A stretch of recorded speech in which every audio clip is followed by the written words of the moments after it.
after 16 months of Gaza, one of the, I don't know whether to use the word gains or whether that would be adequate or not, but one of those things that have changed since before October 2023 is the fact that there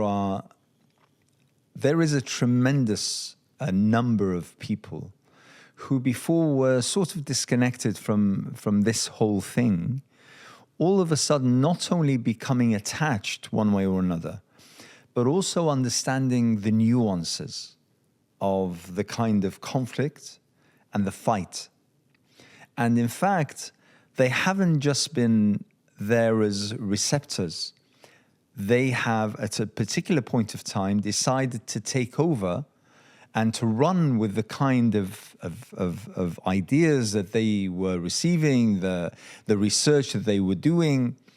And all of a sudden, the term occupation means something to millions of people who before it didn't really correspond. But all of a sudden, people are talking about occupation as though they have lived it, they had seen it, and that's a totally different thing. There's a difference between someone accepting your description of occupation and someone who actually, on a particular aspect, as though existing it, living it, suffering it. And this is where I want, after Kashmir has been under occupation now since 1947. The question is, do those who talk about Kashmir, do those Muslims in mosques around the world who pray for Kashmir, do they understand, first of all, this concept that Kashmir is under occupation? And what about, your audiences whom you speak to around the world, here in the UK, across Europe, in America? Do they get this? Do they understand this? That's a really good question, because I think, as you mentioned, in 16 months, things have changed and people have understood better what occupation means. It's no longer, because it was live streamed. The genocide, the occupation, the ethnic cleansing, the war crimes, the crimes against humanity, it was live streamed on our screens. And I think that's why people have understood it better. In the context of Kashmir, it's exactly the same. If you understand Palestine, you should understand Kashmir. There is no two ways about it. But when we talk about other people discussing Kashmir, and do they empathize with it or do they even understand it on that level? I would say no. I really hate to say this, and it's unfortunate, and maybe partially that blame should be on my shoulders and the community, because maybe we haven't been able to reach those audiences and explain to them not just the similarities of Palestine and Kashmir, but just giving them the raw information of what is actually happening to us on an individual level, on a community level, and most importantly, against our identities as Muslim identities. I think that we've not been able to see, at least I have not been able to see in the last decade at least, that our communities beyond the Kashmiri community and Pakistani community, but the wider Muslim communities, that they understand or remember Kashmir the same way that they remember anything else. Now, there could be multiple reasons for that. Number one is that, the mainstream media is showing and documenting what's happening in Gaza, in Palestine, for that matter in Syria, what happened there, or in other places, and Kashmir doesn't get that attention. But I put to you, do you get your information from the BBC and the mainstream about any of these places? You don't. We refuse to accept their narrative. We refuse to accept anything that they say because we know that it's tainted or that there is some kind of bias toward or against the Muslims. In the same way, I would argue that the Muslim narrative, the Kashmir narrative, the war that's happening on us, if you cannot see it, it's not because it's not there. If you cannot find the information, it doesn't mean that it doesn't exist. It means it's your responsibility to find it. Ilm, what's the read in the name of your Lord. Get that knowledge. I mean, there's one of me. Maybe there's 2, 3, 4, 5 of us that are around the UK. Internationally, maybe 12, 2 dozen people. We're not enough people. You look at the Palestinians, the Palestinian cause, for example. Can you actually count? We're in the UK. Can you actually count how many Palestinians actually are there in the public front telling people about what, or organizing what with the Palestinian movement. They don't need to, because the Palestinian movement is respectable. It is sacred enough for other people to come on board. In the same way, it cannot be an individual's responsibility from that nation, from that area. It has to be a collective effort. And that's why it comes back to the same thing, being Muslims. You know, I mean, I think it's incredibly important that we we avoid getting trapped in this sort of blame game. Absolutely. And whilst, you know, it's easy for me to say, well, I haven't heard much about Kashmir, so it must be your fault because you haven't told me.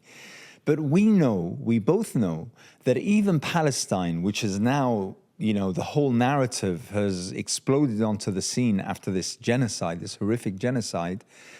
Up until recently, we were constantly saying that the Palestinian narrative wasn't being reflected and people weren't hearing the truth. So in a way, things might have changed, and I'll come to that. Things might have changed over the course of the genocide. But until then, there were many people who actually didn't know the very basics about Palestine. So in a way, Kashmir might be in that place. Now, the other day, when I was listening to debates in the American Congress, and there was a motion to outlaw TikTok. This was before Trump arrived at the White House. And a few of the congressmen and women used the term the TikTok generation. And they obviously used it in derogatory terms. Yeah, they did. But because it was TikTok, as well as other social media, that actually brought the story. It brought what was happening to Gaza into people's living rooms. The question is there not something that Kashmir and activists for Kashmir can actually benefit from and use? Absolutely. We have to be able to use everything that's at our disposal. And learning from other movements. And it's horrible to say this, but despite having our similarities in oppression, we have also similarities in our successes and failures. And I think the successes that we've seen for producing or emphasizing the correct Palestinian narrative is something that we can learn from. But again, I would hearken back to the fact that that narrative has to be a community-driven narrative. We can guide it as an individual that attempts to represent the resistance movement against oppression. We can give people the knowledge and the basics, but then the fundamentals, for example.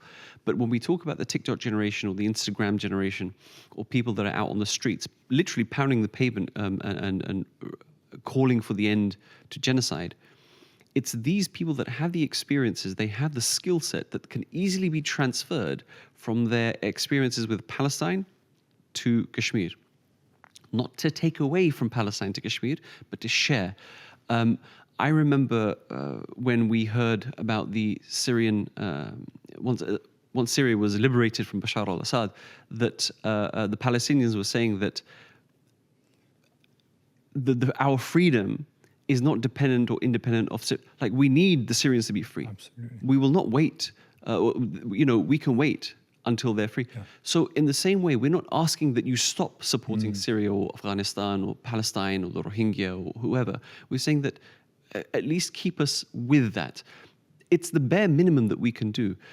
But when you talk about the TikTok generation, it's that generation that's actually made the difference. It's that generation that, if you remember the speed at which the Zionist propaganda was being peddled, faster than that was what the TikTok generation, so-called TikTok generation, were countering all of that propaganda at such a fantastic speed that now nobody believes a damn word that the Zionists have to say. Even their own people, the parents of the hostages, they've turned against the Zionists, their government. People in government in the United Kingdom, in the US, they've started to question the entire movement of the Israelis against Palestinians. The language that's being used, the facts that were being used. You remember the babies in ovens? Of course. I mean, how many lies have been disproven that now nobody is believing them? Absolutely. It's come to a point where it's not just about the external pressure on Israel, it's about the implosion of the Zionist movement itself. And I know that I keep on talking about this, but I keep on reminding people that this is the success of you. of everybody around us, that it was you people that did it. It wasn't a nation state. It wasn't some kind of superpower. It wasn't the Mahdi who hasn't come yet. It was the individuals that had taqwa. They were able to do it. And in the same way, if you can at least counter the propaganda and alleviate some of that suffering on the people of Palestine, I'm sure we can transfer those skills. Quite interesting. I mean, you used the term the Zionist movement, because that was essentially the counter to the Palestinian narrative. Exactly. And it was incredibly interesting hearing one of the American commentators say that the two most evil forces in the world today are Zionism and Hindu nationalism. And that, I thought, was quite telling. And coming back to the point that you mentioned regarding not taking away from Palestine in order to focus on Kashmir, it makes sense, absolute sense, to take the case of Kashmir, as well as many other injustices being perpetrated around the world, and talk about them and campaign for them in continuum. I mean, in the same breath, yeah. Like you say, you don't need to stop everything and hold on until we solve this case and then move on to the next. This is the same case. I mean, when we're talking about the evil of occupation and the impact of occupation on ordinary people, especially children, women, the most vulnerable in society, then it doesn't really make sense where you're talking about. It doesn't really make sense, make any difference whether you're talking about Palestine, you're talking about Kashmir, you're talking about anywhere else in Latin America or Africa or anywhere else, because you're talking about the very same evil. It's like a disease. It doesn't make any difference whether you're talking about COVID in Latin America or in Australia. It's the COVID, same. Yeah. So in a way, I think that that's a very important point. But how is it possible? I mean, one of the things, by the way, and you mentioned about the campaign for Palestine, you're absolutely right. It wasn't the Palestinians who were leading the lines. It was ordinary people from around the world. And one of the most important elements of the pro-Palestine campaign was the Jewish non-Zionists. Absolutely. Oh, very important. The question is, and this brings me back to Kashmir, how is it possible to motivate and to mobilize ordinary Indians to fight against what their country, their government is doing in Kashmir? Interestingly, you have a lot of, in the same way that you have a lot of left-leaning socialist Marxists that are supporting the Palestinian movement, regardless of what their political identity is, but they support the liberation of an occupied territory. In the same way, you do have Indians, regular Indians, not Muslims, but left-leaning socialists. And remember, India is more than a billion population. So if you think that there was a lot of impact by the left, socialist, Marxist, communist, whatever, around the world, I'm telling you, there are 10 times that many inside India. True. The problem is that their voices aren't heard. And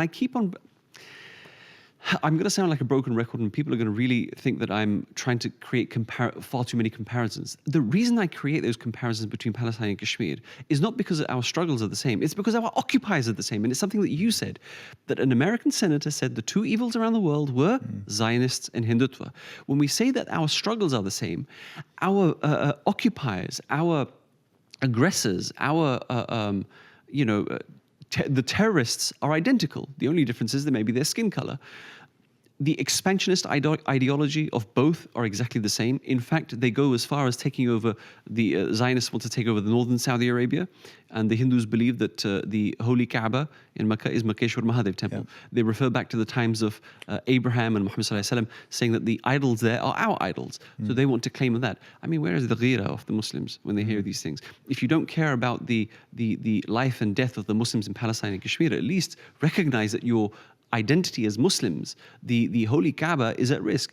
And if people start thinking, well, that's very far-fetched, that's exactly what they said in the 20s about the Zionist movement when they were taking over Palestine. That how far could it? We, when I say we, the Muslims, the Palestinians, opened their arms after the World War, after the Holocaust. They said, yes, the Jews must be given space. And they were taken over. In the same way, that's exactly what's happening in Kashmir. They're creating colonies for Hindus, for non-Muslims, so that, and very developed colonies. No different to the way that Donald Trump wants to make Gaza the new what was Riviera. it? Riviera. That was the term he used. He wants to make it into a Riviera. Now we may not have sea, but we have a lot of mountains. And some of the most beautiful scenic terrain in the entire world. Exactly, and it's. I want to make this very, very clear, and I want to apologize in advance if people don't appreciate the language. But Zionism has had a lot of failures, not just in the last 16 months, but over the last decade, maybe more. Because before they even have a chance to do anything, there's always the world community. Somewhere around the world, people will start gathering, organizing, and counteracting that narrative or those actions.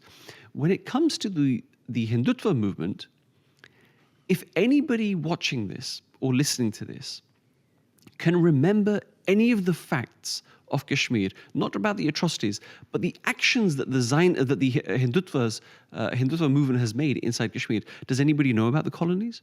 Do they know about the de-Islamization of turning of the imams in the local masajids, turning them away from being local imams and bringing in Indian imams? Why? Because, of course, we know the Muslims inside India are also repressed. And because of that repression, they're bringing that idea to Kashmir, saying that if you wish to survive, you must wear the dot on your forehead, you must acclimatize, you must secularize. That's their ideology. The fact that they've taken away our dressing, traditional dressing, which is very modest. The way that we have the abaya, we have something called a faran, which is slightly more wider and thicker than an abaya. Those were banned from government offices. The morning prayers that we used to make in the schools in Arabic and in the Quranic language, banned. The traditional language that we were using inside our homes, banned. The entire Muslim identity is being suffocated to the extent that people are too afraid. And in fact, it reminds me of a hadith that a time will come where Muslims will be afraid to declare themselves as Muslims. And that is the situation that's happening in Kashmir. I use these examples simply because, not to say that it's not happening in Palestine, look what's happening to us, but to explain to you the success of our oppressors, that they are doing the things more successfully because the world, for whatever reason it may be, and we can go into that, are turning a blind eye. They will ignore what Hindutva is doing, or the argument is Hindutva is doing it more successfully because they're able to cover it, hide it better than what the Zionists did. Why is that? We need to really explore that. If I was to look at the world map and try to pinpoint countries that are sympathetic to Kashmir, how many pins would I need? Countries as nation states or people within them? Because let's talk about nation states, because I want to understand where Kashmir sits on the, let's say, international law, international world order map. I want to see how many states are sympathetic to Kashmir. I think there are a couple of ways that we can assess this. One of the ways is looking at who has spoken most about Kashmir, and that is, number one is Pakistan. Again, because they understand the Muslim identity problem and the fact that after partition, the Muslims of Kashmir were stuck. But we can also look towards Turkey. They've made some bold statements. Malaysia, during the times of Mahathir Mohamad, he made a bold statement for Kashmir. Of course, if people remember, Indians stopped buying palm oil from Malaysia because that was the biggest export that Malaysia had, and Malaysia had to relent and then sell it back to India at a cheaper rate. But they supported. Indonesia have made certain statements. Historically, even Saudi Arabia, very strong supporters of Kashmir. But more recently, things have become slightly more diluted, simply because the Indian economy is growing at such a fast pace. The Indian population have expanded beyond their own borders, and you know the GCC, the percentages you know better than I do of how many Indians are working in the GCC and the Gulf areas. Huge numbers. So a lot of countries have become dependent. Even the United Kingdom. Understand something, and I really want people to understand this. The disrespect that India is able to now give. Two examples. One is the Ministry of External Affairs, the Minister for Ministry for External Affairs, Jay Shankar. He was asked in Washington, D.C., that why India is not stopping the purchase of crude oil from Russia, considering the war against Ukraine. He said, that's your problem. That's a European problem. Don't drag us into it. There was a time the foreign policy of in India was dictated by the West. Now they're in a position where they can tell the West to go do what you want, don't involve us in this, and the West can't do anything back. Yeah. The second example is a prime minister of the United Kingdom is called the son-in-law of India. Now, culturally speaking, when you call somebody a son-in-law, you are saying that they are subservient to you.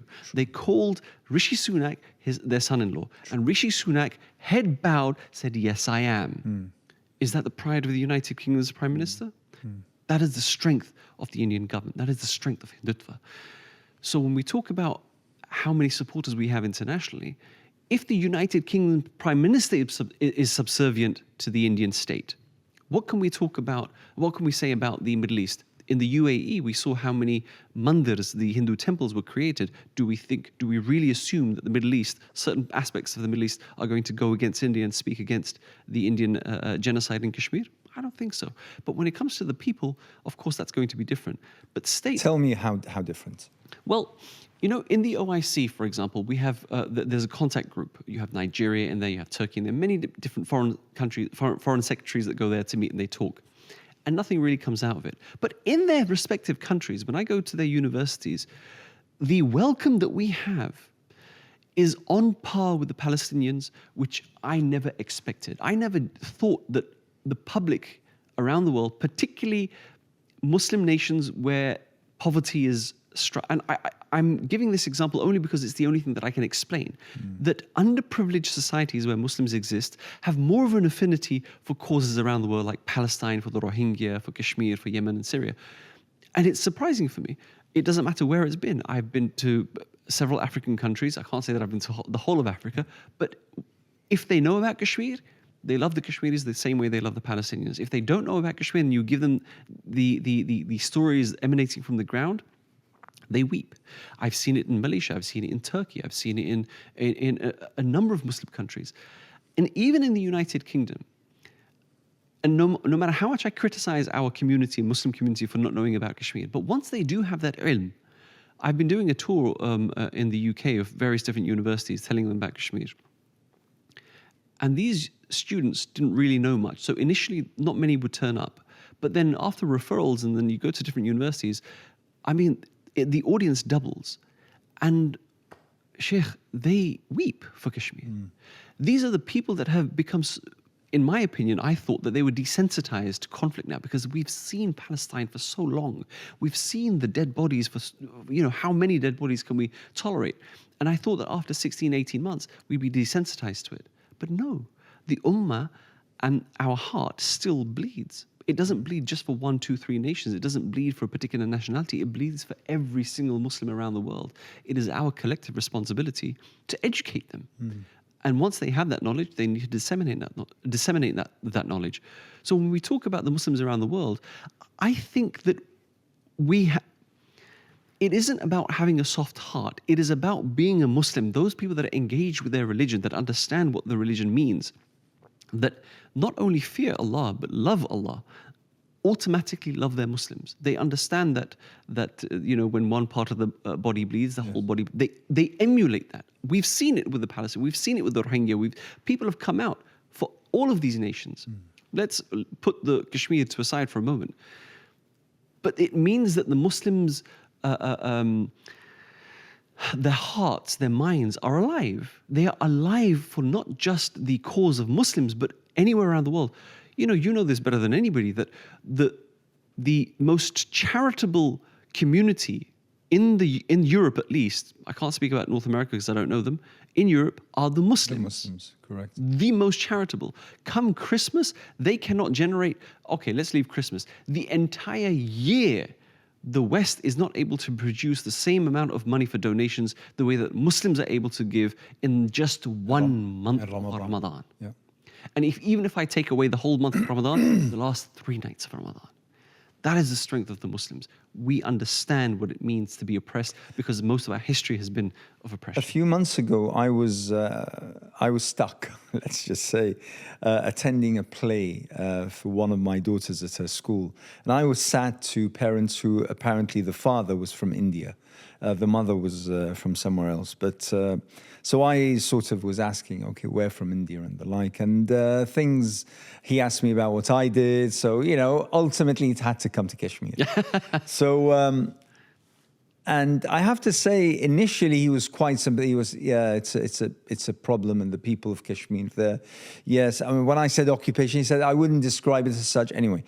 But what he said was something that I felt resonated across many communities, including the Muslim community. He said, this government of Modi, he's far right. He's just like our Nigel Farage over here, but he'll soon be kicked out. And he proposed this as though once Modi goes, it'll be fine. So I said to him, this has been going on now for almost 8 decades.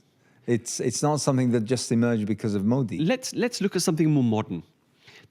When Trump was in power the first time round, people said the moment he's out, things will go back to normal. True. Then Biden came. Absolutely. At least with Trump, you know what you're getting. Exactly. And then Biden came, the left-leaning socialist kind of, well, let's not call him a socialist, let's say left-leaning. And then Trump came again. Yeah.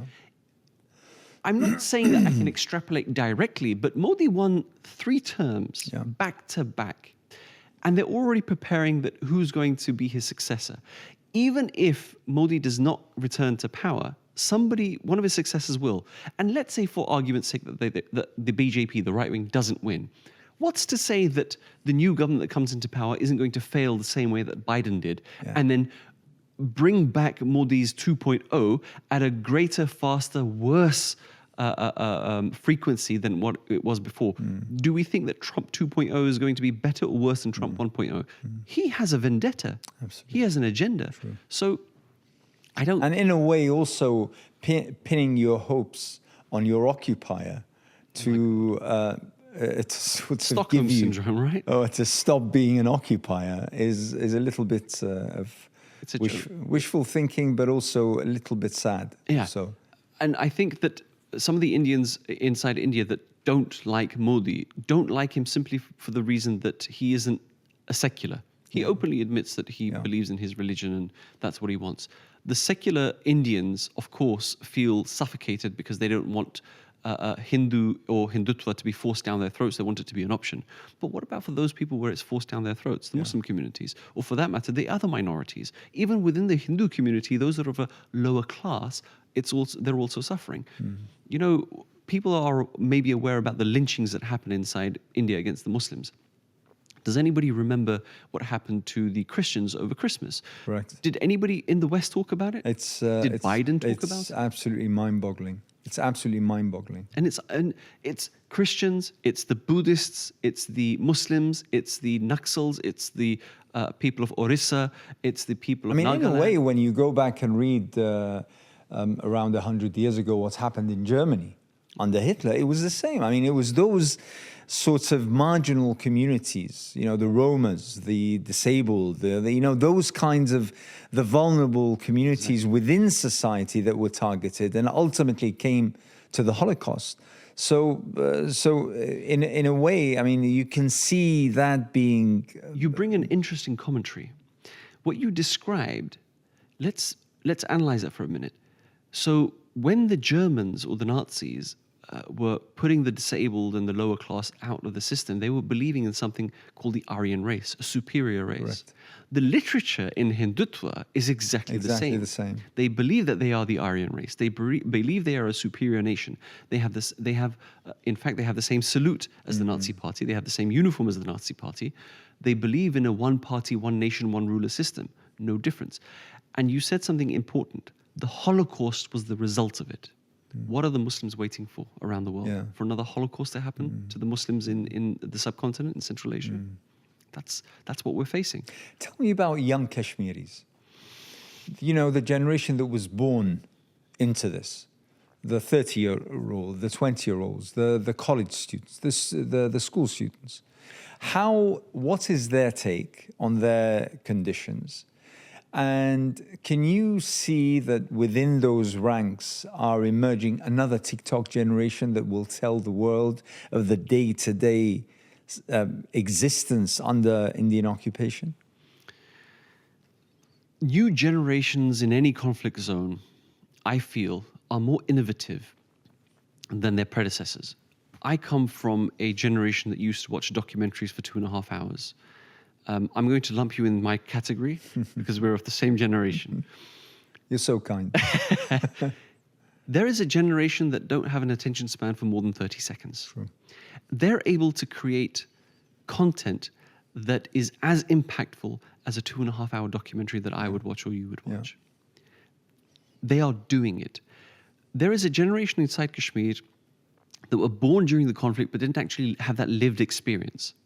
They read about Kashmir or they understand Kashmir from their parents, from literature, from internet. So we see the good thing about us in this generation now is that everything is at your fingertips in terms of search history. So just because a Kashmiri can say that I didn't experience it, he knows that as soon as he Googles something that it happened, within the last 10 years. These people are creating content that I couldn't even imagine us doing 10, 15, 20 years ago. Or, let's talk about after 9/11 and the war in Iraq and Afghanistan.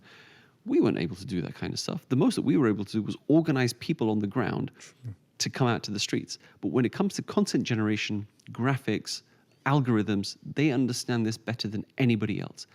There is a problem within our communities, though, and this is across all communities. The elder generation have a love for the chair, for power, for respect, and most importantly, for the appearance of seniority. Even if it is irrelevant and it doesn't take you anywhere. This new generation, if they were given some leeway and leverage, they could turn occupiers on their heads. In the context of Kashmir, my generation are all underground, martyred, or they've had to flee Kashmir. The mantle over the last 5 years, I thought that the movement inside Kashmir was finished. I thought that we have to start from scratch again. Of course, we understood that there was a lot of things happening underground and behind the scenes. And I thought that was my generation.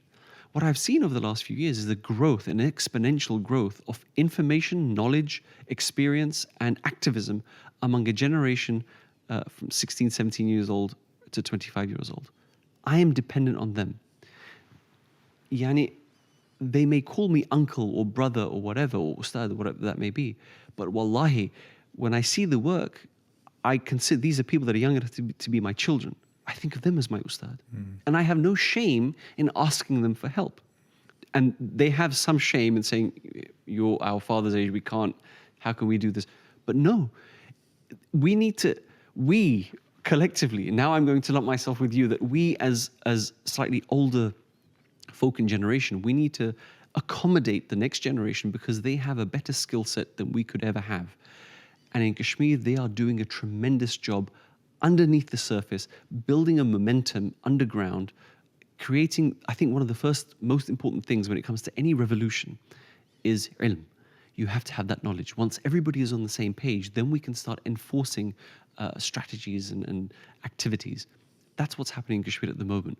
The rejuvenation, revitalization of a resistance movement that we thought was crippled is actually being strengthened much more than we ever thought it could be. Where does Kashmir fit on the agenda of international organizations, such as the United Nations, such as the HRC, the various human rights, law-inducing, as we're told, organizations on the global map? Where does Kashmir fit?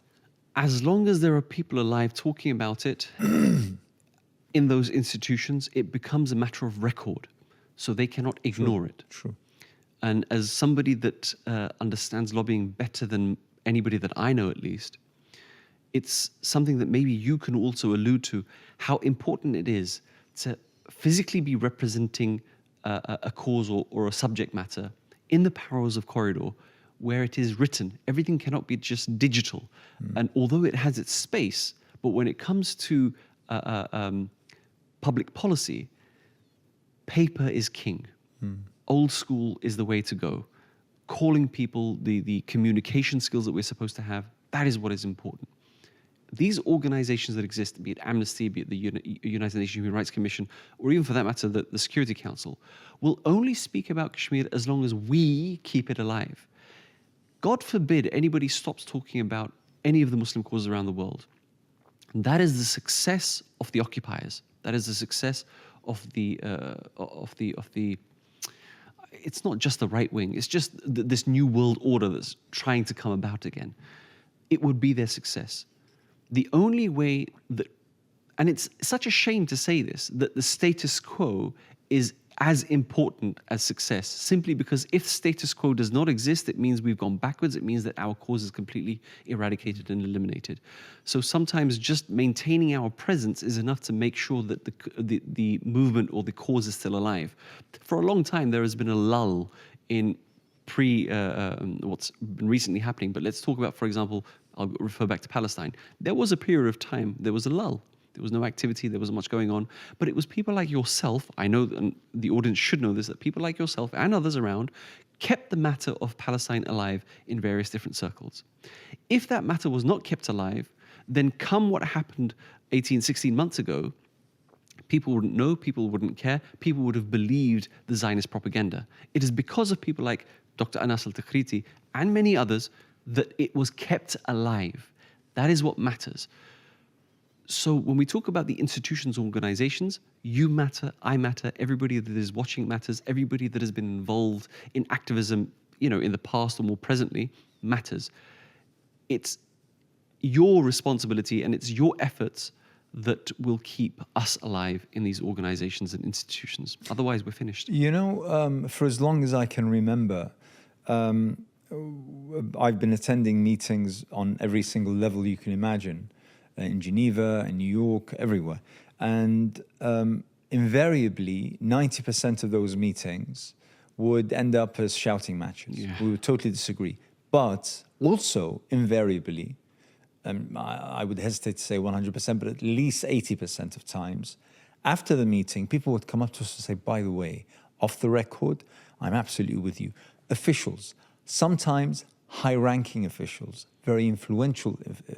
Of course, that didn't offer any comfort because you want them to say something inside the meeting when it was on record, when it really mattered. But it often gave me the indication that people were afraid, people were intimidated, people were scared of putting their actual views on record. So at least I have that kind of plan B comfort that people know. When they say to me, and they don't really need to, when they come up to me, seek me out and say, by the way, what you said, I totally agree with, but I can't say it in public. How often do you find the same in regards with Kashmir? I'm going to give you the most recent example. I had a debate in Oxford University. And the debate was, should Kashmir have its freedom? And we won the debate, alhamdulillah. At the end of it, many Indians came up to me. I won't talk about people that were sitting on the fence because justifiably so, if you give a good argument, they're going to. But those people that publicly would attack me, not necessarily physically, but in terms of academically, or those that would rebuke me, or those that would be against me. In private, they said, look, in principle, we actually agree with you, but in practice, we can't really say anything because of fear, or because of family, or because of, the financial successes, whatever it may be. But yet, there are communities out there, in Indians, as well as even sometimes in the United Nations when we go there and we're talking to the opposition and they completely try to berate us.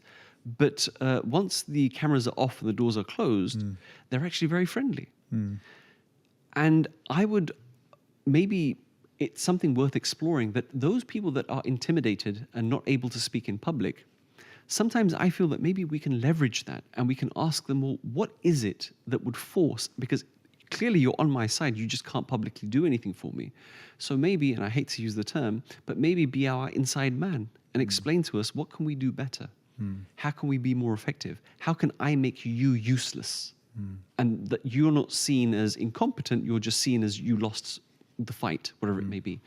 And I've started to maybe use that kind of framework, not to give too much away, but to befriend those who openly oppose me, but behind closed doors are happy to share a meal with me, and gauge from them information, knowledge, experience of what I can do and how I can be better in presenting the cause of Muslims and Islam, be it for Kashmir or Palestine or anybody else, and render you as useless. And they're more than happy to do that. As you know, in regards and coming back to Palestine, and we keep doing this because obviously... As we should. As we should, because obviously what has just happened, but also because, as you had put it, Kashmir is almost a mirror image of the case of Palestine. So coming back to Palestine, one of the most crucial tools in the armor of Palestinians is BDS. Yes. So my question is of several levels. The first is there a BDS against India? But second of all, people during the genocide came up with some incredible ideas. And one of them was the boycotting of artists and celebrities in Hollywood and Broadway and the like, who didn't speak up for Palestine or actually stood with the Israelis. And that was absolutely incredible in terms of its impact. How is there something like that in the case of Kashmir? And is it at all feasible to actually establish? And will it work? I mean, especially that we're talking about the biggest film industry in the entire world, Bollywood. And that is something that will absolutely draw hundreds of millions of people's attentions in regards with the case. If you have one big name in the case of Bollywood, for instance, speaking and saying something, they might, get lambasted from all corners, and their careers might be on the verge of finishing or ending, but they will have their voice reach, really faraway shores. So does it exist on an individual personal basis? Yes. As a movement, no, unfortunately. We've tried many times. I guess it's about explaining to people why Hindutva must be or India should be boycotted. I think a lot of the times people still perceive India through the lens of, as you mentioned, Bollywood and yoga and that kind of stuff. And sometimes they hear about radicalism in terms of lynchings and that stuff, and they may feel that these are isolated incidents without actually understanding this is the mainstream. That's one of the main problems that I perceive in our community when it comes to boycotting Indian goods. The second thing is offering an alternative. A lot of the time, let's take the example of Ramadan and dates. We know which dates are from the settlers, but we have the alternatives because all dates do not come from Palestine. When it comes to spices and stuff, majority of that is India. From India, exclusively. Exactly. And the alternative, which are Pakistani stuff, maybe may not be as accessible to find, or people don't recognize it. So there has to be a proper campaign, social media campaign, going around from masjid to masjid, talking to people about this. The effectiveness of it could be tremendous. We've seen it with the BDS for Palestine. I was recently watching one of the BDS campaigners' reports, and they were saying how McDonald's have suffered tremendously, how the boycott, even for academia, has been so impactful that a lot of universities have cut ties with the University of Tel Aviv and other universities that are... Johannesburg, I think, was the first one that started, and it was a ripple effect. So it can happen.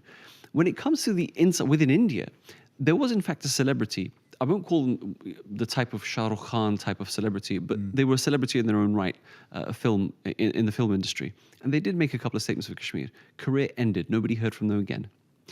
The thing is within India is that the public have to be receptive to it. When even the left socialists that support Kashmir against radicalism don't support its freedom, that's where we have the problem. That they will only support us to a certain extent because they still believe in the sanctum, the sovereignty of India. They still believe Kashmir is a part of India, but it's that they've suffered human rights abuses, not the fact that it's an occupied territory. And a lot of I think, I'm going to come back to Palestine, a lot of the ways the Israelis inside Israel can also have certain language that we can see similarities with the Hindu Zionists, where they say that the Palestinians suffer tremendously. They must be given their right to self-determination. They must be given their human rights. But within the perimeter, within the parameters of the Israeli state. That becomes a problem. So can we align with those people or not? Will they align? You see, I'm going to say something that maybe should wake some people up. A lot of the times, people like us, people like the people within the Palestinian resistance, people in the Kashmiri resistance, because of the belief system that we have, because of our higher goals, we are always expected to concede and to compromise our principles and our vision and our goals and our iman and our beliefs because we want the support of the left or so, whatever it may be. Why? Why can we not stay firm on our principles and our beliefs and our religion and expect other people to compromise? Just because they may have a stronger voice or a louder voice or be more accessible should not render my cause or my beliefs to be diluted because I need their support. I should have enough faith in myself that it is enough. Allah is enough for me. Not, the blonde-haired, blue-eyed lady that is, for example, Angelina Jolie. Yeah. Huge champion for, I think it was the women of Afghanistan at a point in time. But did she represent all the people of Afghanistan that were against the war committed by the Western powers? Of course not. So why would I have to be a sycophant to her? I need to be a sycophant to that person that believes in the same principles as me. So in the same way, when we talk about celebrities or people of stature that can support our cause and their voice will resonate amongst the masses, I agree, as long as they don't expect me to dilute my cause. I wouldn't expect people that are the Palestinians inside Palestine we may dilute on their behalf, and that is the wrong thing to do, because we know that sitting in the West, we have to appease certain quarters for their support because we need them to liberate the Palestinians. That may be our sin to bear. Whether it's right or wrong is not my concern right now. But we cannot expect them to be sinful and dilute their cause. I may be able to shoulder that burden, and I will have to answer for that in Yawm al-Akhirah.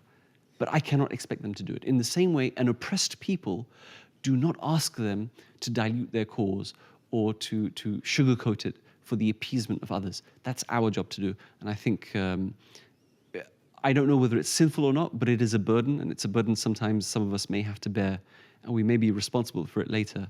But inshallah, we'll be forgiven for it. Well, let me, if that makes sense. It seems, it does actually, no, it does.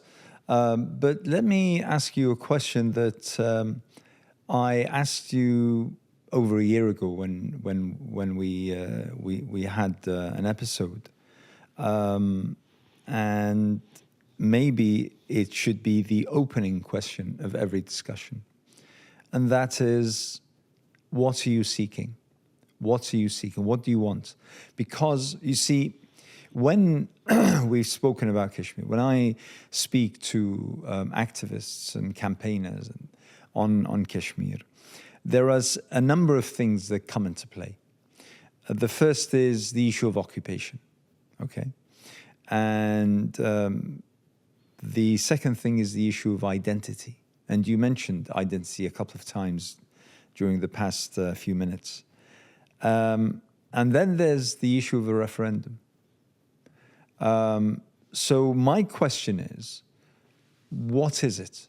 What does the Kashmiri people want? One of the first things I analyze is, what is the war against? The war that Hindutva has against Kashmir is the Muslim identity. We need to be able to preserve that Muslim identity. Now, if India says that, fine, we will give you your statehood back, you can become a Muslim state, is that enough? It can't be enough. Because a Muslim state within a Hindutva, a Zionist project, is never going to succeed. It is never going to flourish. And that identity is only going to be preserved for a short, or in fact, it's probably a band-aid over an issue like cancer. It just doesn't work that way. Legally speaking, we were promised the right to self-determination, that we can decide our fate.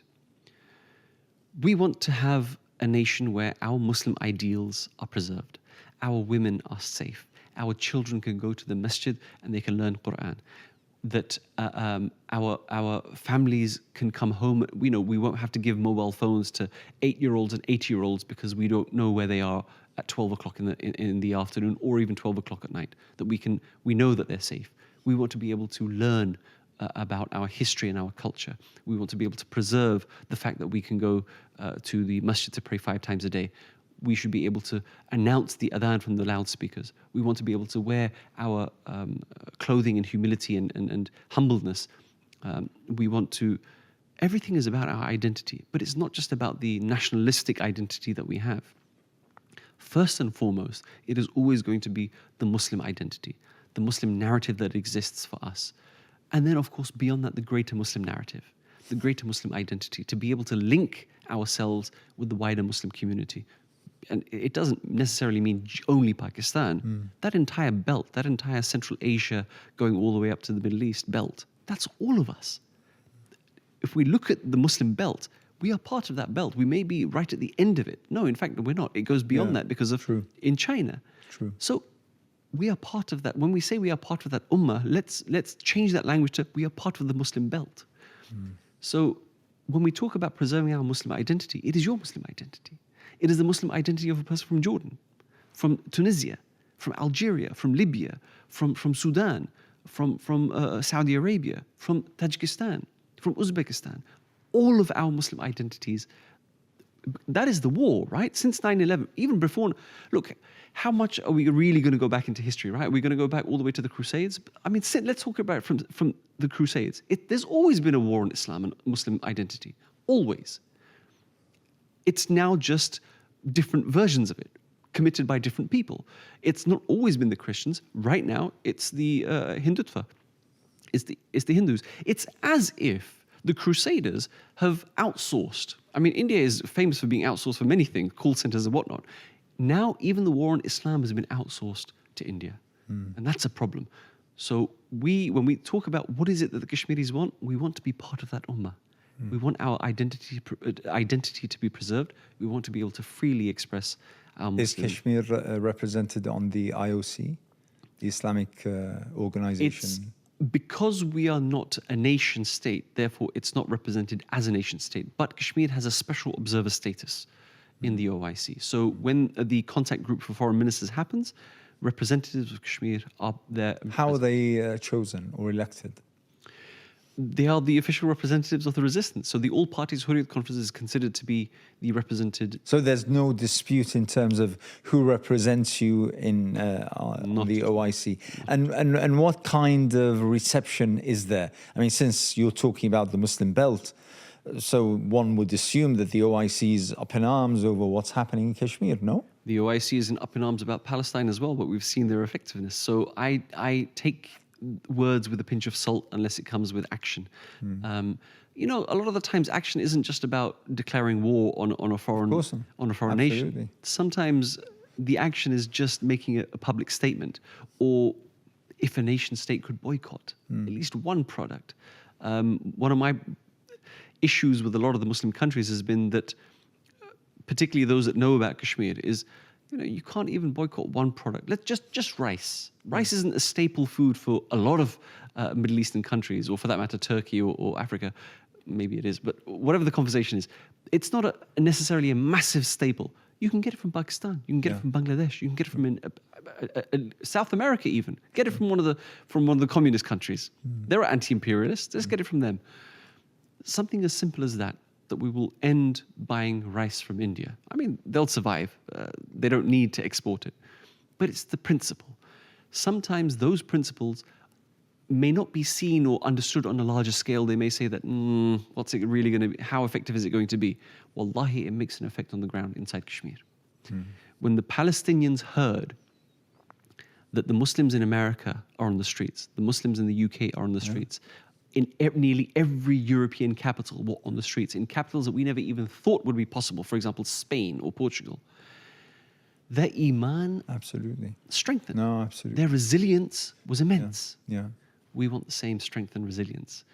When the Muslims around the world show their commitment towards Kashmir, we will, I gave this example last time as well, that our iman is such that the way the Palestinians said that our freedom is not more of a priority than the Syrians, the same way the Kashmiris said exactly the same thing when we gave our lives maybe a decade ago when airstrikes were committed in Gaza.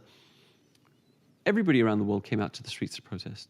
Kashmiris as well, despite being occupied. But it was only a Kashmiri. The only person around the world that was martyred for protesting for Palestine was a Kashmiri. That is how much we love it's not because they're Palestinians, it's because we know that they are occupied. We know they are occupied because of their Muslim identity. We know the persecution is because of Islam. In the same way, that is all we expect, that a commitment of that feeling of the ummatic feeling among the world, if that's there, that is enough for us. It gives us, that is food for, fuel. That is our fuel for our iman, that we know that we are not forgotten. We know that if something happens to us, there is somebody out there that is going to speak for us. If not speak for us, at least make the dua in the masajid. That video, if one Friday prayer, every masjid made a dua for all the causes around the world. Again, I never say just for Kashmir, all of them. But you also say, and for the people of Indian occupied Kashmir.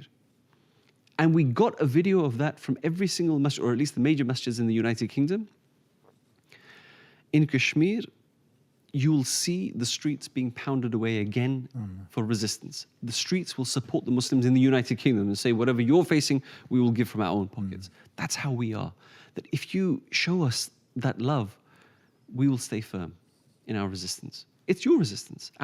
You see, we believe that we are the frontline defenders of Islam against Hindutva. Because if we fall, Hindutva, the Zionist forces, look, I'm not going to keep on saying Hindutva because Zionism it's just the Hindu form of Zionism. So it's Zionism.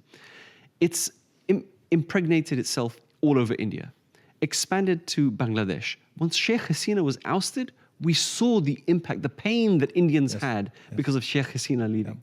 Yep. And we heard firsthand from the Muslims in Bangladesh of what their suffering was. Before that, we didn't really know the impact, or we didn't even know the influence that Zionists had. Yeah. Nepal, Sri Lanka, Bangladesh, Myanmar, Kashmir, Pakistan. The assassination of more than 20 Kashmiri leaders inside Pakistan. The terrorism being perpetuated by India inside Pakistan, the Zionists. What is the purpose of India's presence in Afghanistan and Tajikistan, having air bases there? What is the purpose of it? So in that sense, we really need to understand this is a pan-Muslim problem because India's expansionism is exactly the same way as the Zionist expansionism in Israel. Sheikh, do they want just Palestine? I mean, you're more qualified than I am. They want Jordan. Of course. They want Lebanon. Of course. And if we think that it's just because of this belt that there is a problem, that's why they want it. They want Saudi Arabia. We've seen the pattern. We've seen the posters. How much more do we need to see? Now, we know what's happening on the Western front of Zionism. We now need to focus on the Eastern front because the Western Zionists have been exposed. We need to expose the Eastern Zionists.